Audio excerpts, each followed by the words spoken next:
Malaysia is a multiracial and multi-religious country. So if the hudud law were to be implemented, how should we do it? The brother has a question that Malaysia is a multiracial country. If hudud law has to be applied, how should it be applied? Brother, I don't know the constitution of Malaysia. I'm just a traveler. What Islam says, I can tell you. Malaysia, I'm not the right person to have asked. Quran says, Fas'alu ahli zikri in kuntum la ta'lamun. Ask the person who is expert. I'm not expert in Malaysian law. I have not studied the constitution of Malaysia. So I will not know what does Malaysia say. I can say what does Quran say. Quran has given capital punishment for certain crimes. That I can comment on. For example, if someone commits rape, in Islam, it's capital punishment.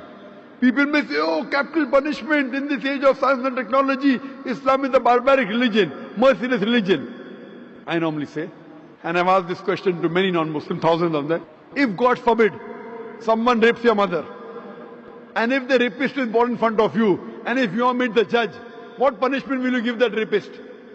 Brother, God forbid somebody rapes your mother, and if the rapist is brought in front of you, what punishment will you give him?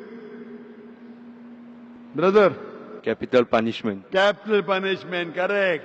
So when I asked this question to non-Muslims, 100% gave the same reply. So when someone rapes your mother, you want to give capital punishment. When somebody rapes somebody else's mother, you say capital punishment is wrong. So in Islam, for certain crimes which involve fasad, corruption in the world, in this life, there is capital punishment. And I'm asking you the question, that before capital punishment, there's a rule called hijab in Islam, that the woman should be properly dressed up in hijab. The man, when he looks at a woman, he should lower his gaze.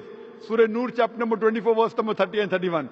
So in Islam, the woman should be dressed up modestly with hijab, and a man should lower his gaze. After that, if anyone rapes, capital punishment. I'm asking you the question today, you know America. People look up to America as the most advanced country in the world. Do you know the maximum rapes in any country in the world? It is USA, America. According to statistics of 1990 FBI report, every day on an average 1,756 rapes took place. According to statistics of 1996, US Department of Justice, every day 2,713 cases of rape took place. That means every 32 seconds, one rape is taking place. You know, we are in this auditorium for the past 3.5 hours. Already 350 rapes may have taken place in USA since the time we are here. Since the time we are here in this auditorium, 350 rapes may have taken place in USA. I'm asking you the question that if you implement the Islamic Sharia in USA, that every lady should wear the hijab, the man should lower his gaze. After that, anyone rapes a woman, capital punishment, death penalty. I'm asking you the question, will the rate of rape in America, USA, will it increase? Will it remain the same or will it decrease? Brother? Decrease. Decrease, correct. You implement the Sharia, you get results. That's the reason certain times you have to give capital punishment. You have to implement the hudud. And if you implement in any country in the world, believe me, the crime will come down. That's the reason I say Islam is the best way of life.